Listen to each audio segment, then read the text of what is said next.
How y'all doing? Happy Labor's Day. This is Fat Guy Flies RC out here at the Avon Park Aero Modelers Club. And there's old Glory right there. Now we're going to take up an American warbird trainer, the E-Flite T-28 Yellow Trojan. Motor on. All right. Taxi out to the runway here. Wind is basically coming from that way. Well, more that way, more out of the southeast. So kind of almost cross runway. But you know what? That don't matter.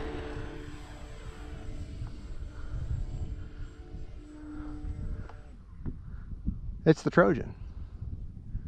It can handle it. It can handle it. But I tell you what, if you want, I have to say, if you're looking for your first warbird, because this is a warbird trainer, but if you're looking for your first low wing, I'd have to say this is it.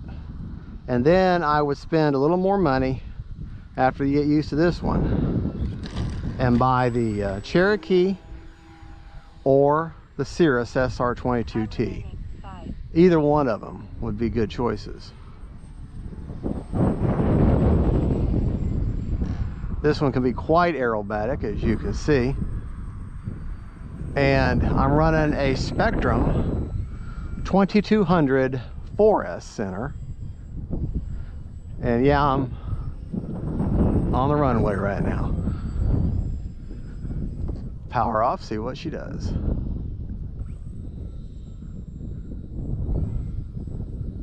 Yeah. Just a great plane. Great first, like I say, great choice for your first low wing plane. Definitely a must. If you're wanting to get into warbirds, fly this one first. Get this plane here, fly the dog mess out of it. Take it with you almost every time you come to the field. Let it be your warm-up model. I'm serious. Let it be your warm-up model. Get a feel for the air, feel for everything, how the atmosphere is. And this is just the perfect plane. And then you're ready to go into your warbirds. Well, it's gusty. The wind keeps changing direction on me. So not exactly all that much fun, but that's something you have to be prepared for as a pilot. Yeah. And I can't explain. Yeah, I'm trying to keep this thing turning towards me, but the wind keeps pushing her over there. I can't explain what I'm about to say in any intelligent way. Only that, well, I don't know. If the word confuddled is a word, I'm confuddled, which means I'm a little confused and concerned about something. And as you fly, as you get better at flying and you do a lot of flying, you're going to get to where sometimes you come out to a field and things just, nothing logically makes sense. I mean, everything logically makes sense, but there's just something about the field, something about the air, something about the planes that day that you just, something ain't right. You know, and you can't seem to land the way you want. You can't seem to take off the way you want. Stuff you've done hundreds of times, but you just can't seem to shake this weird feeling that things just are not right at the field. And even though I'm not really, if you look, I'm not really having any issues, but for whatever reason today, I'm fighting it. I am fighting it to fly anything, fighting to stay concentrated. You know, it's me. But there's days like that, and you just come out here and you're like, and honestly, when it's like that, I'm not saying just pack up and go home, but fly a little bit. I mean, don't just not fly. Sometimes you can work through it. But if you're feeling that way, especially when you leave, make sure you take a plane that you're very, very confident with, one that you have a very high probability of successful flight with. And that's one of the reasons why I took this plane today. I love flying it. always pleases me. It always delivers a fun time, and I can rely on it.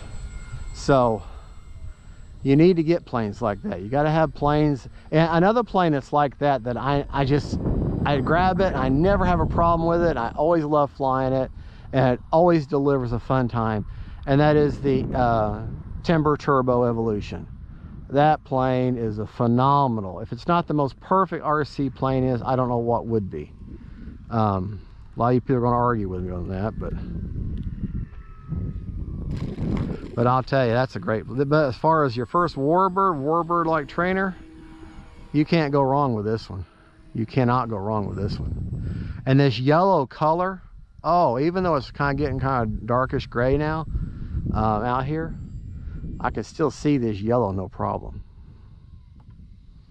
So anyways, that's my rant for the day. That's just me being a little, I don't know, weakish. I'm sure y'all can come up with more colorful adjectives than I can right now. But there'll be ladies watching the video, so we need to be nice about our language. So anyways, this is the T-28 from E-Flite, 1.1 meter Trojan trainer warbird. Awesome plane. Absolutely awesome plane. And this plane, if you're wanting to negate some of the bounce, because this plane does have stiff landing gear, and the wheels are a little on the hard side. If you're wanting to get rid of that bounce, okay, I'm not going to try to turn around that. Let me show you a little trick that'll help you with your bounce. And this is really on any plane. I've got my hand away from the prop. I didn't turn it off. I'm away from the prop. I'm very cognizant. Of course, it's in your landing, but you want to try to stave off touching down as long as you can maintain positive lift. And what I mean is basically flying as low as almost touching the ground as you can, and without letting her touch. And that way you're bleeding off as much airspeed, and you're very, very close. Okay, let me see if I can do that here. See, I'm trying to see what I did. I just kept holding her, and you know, kept her from not letting her land. Because if I'd let her touch down over here when she first wanted to, I would have had a serious bounce. That second time where she wanted to touch down, I would have had an even worse bounce. I mean, I would have had another bounce. And so instead, I got to where she almost was completely out of momentum, and that's when I let her settle down. Let's do that one more time, and then I'm going to have to get out of here. And it's not a matter of that little voice in my head. It's the voice of my wife in my head saying, you need to come home and have supper. All right, so let's see if we can't demonstrate that one more time. Like I say, you're trying to hold off that landing as long as possible, bleeding off as much possible speed as you can, while still maintaining enough momentum to maintain lift without stalling. Basically, you want to land right before the stall. See? And see what I did? I knew I had enough momentum, but I was almost about ready to stall, and I let them bottom mains hit and let the nose settle in, no bounce. You're just basically coming in and you're kissing the ground at the right time.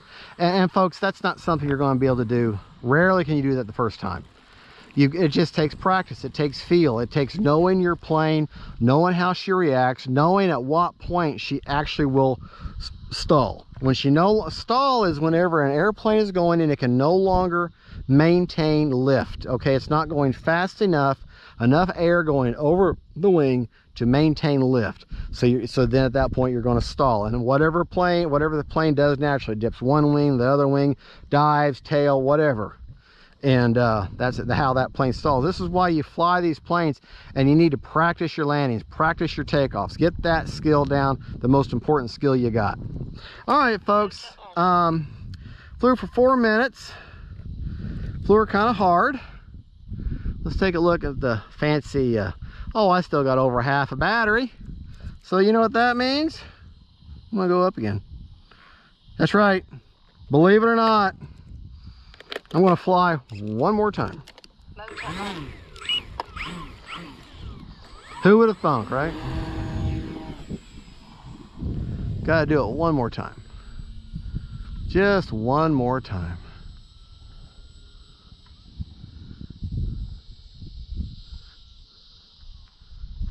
All right, get her lined up, get my wings nice and level on my rudder and my throttle, keeping my elevator to where she keeps her nose up just a touch. There we go, there we go. And just let her settle in whenever I know she's right before a stall. All right, folks, there you go. Fat Guy Flies RC. That's the E-Flite Trojan 1.1 m yellow. Motor on. That's what you want to hear before you touch a plane. Great plane, great little pilot in there, but he's just as ugly as sin, but we love him. All right, folks, don't forget faith, family, and friends, them planes. God bless y'all. Don't forget to like and subscribe, and happy Labor's Day 2022. Yeah.